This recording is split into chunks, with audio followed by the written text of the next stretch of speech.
guys! Today we're going to go right back to basics. Today's pattern is Knightsbridge, and it's often the very first tangle that you learn when starting Zentagling.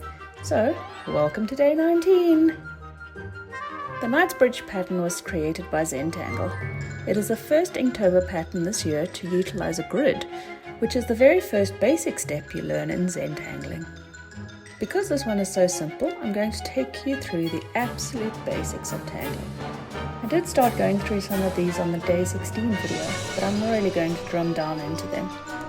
Drum down is an interesting saying. Do you ever wonder where sayings like that originate? Like, for instance, whose uncle exactly was Bob? So, back to the basics. Here you are with a nice clean piece of paper or Zentangle tile. It can be very intimidating, but we are going to take this nice and slow and break it down together. Place 4 dots, ideally in the corners, but anywhere you want, really. You're going to tangle between the dots, so as tempting as it may be, don't be stingy. You are then going to join the dots to form the border of your tangling area.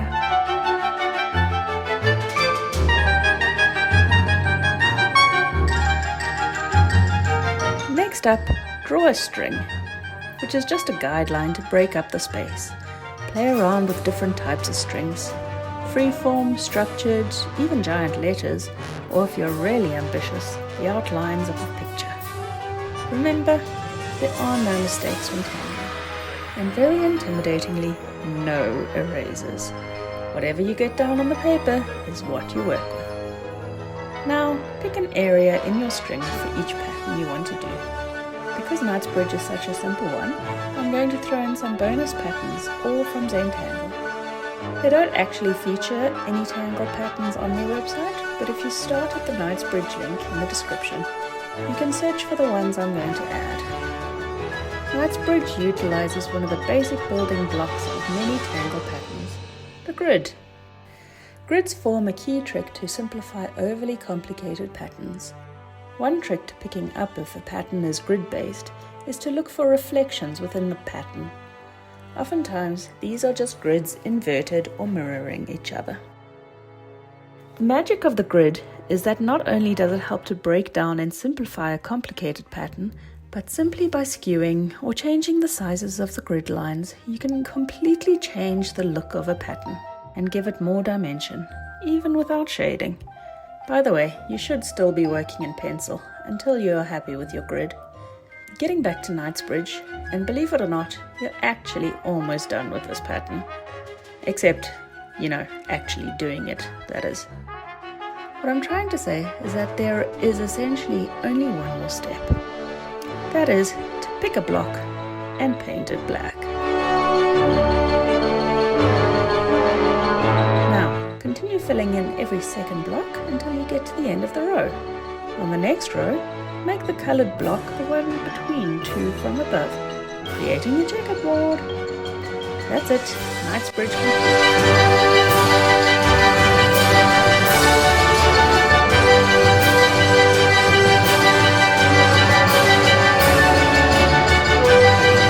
Now on to the bonus patterns. This one is called Pearlz, with a Z, and it's simply a string of circles. The magic happens when you shade a crescent to make them come alive. Next, Keeko is one of my personal favorite filler patterns. Simply draw a couple of arched lines. It has to be at least 2, but you can do as many as you like. Depending on the size, I like to do either 3, 5 or 7. Then draw the same number, but not necessarily the same number, of perpendicular lines, filling the length of the last line. Keep going, one way, then the other.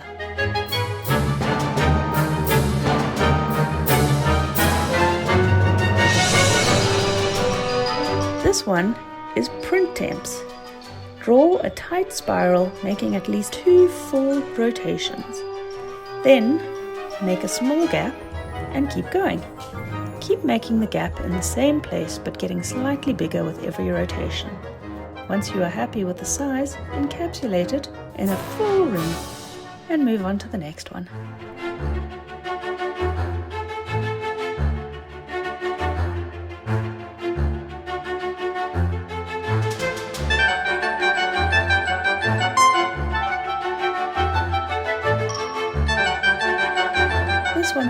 a great filler, and you can have fun overlapping them. Hollibaugh is one I don't often use, mainly because I keep forgetting about it. Draw 2 parallel-ish lines. Now 2 more perpendicular-ish to the first, and going underneath it. Carry on adding planks underneath till you are happy that the space is full enough. Now make any space that isn't a plank black. Shade to add definition.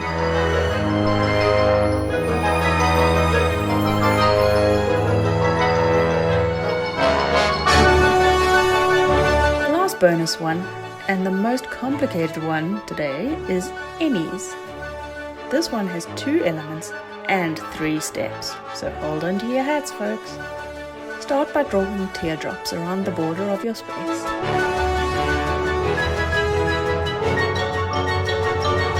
Step 2 is to give the drops an aura. That is a line that hugs the object without touching it. I sometimes call this an echo, but it's basically the same thing. Now in the new border created by the aura, draw little circles, filling it with pretty little pearls. I've put the names and links to all these little bonus patterns in the description, so you can go down that rabbit hole. Today's comment challenge is to tell me whose uncle Bob is. Tomorrow's pattern is a pretty little standalone one. Thanks for watching, and please tell your friends, enemies, co-workers, and even just the person you pass on the street today about my channel.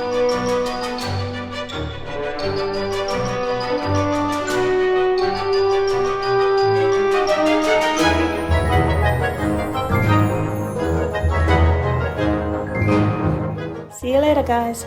Bye!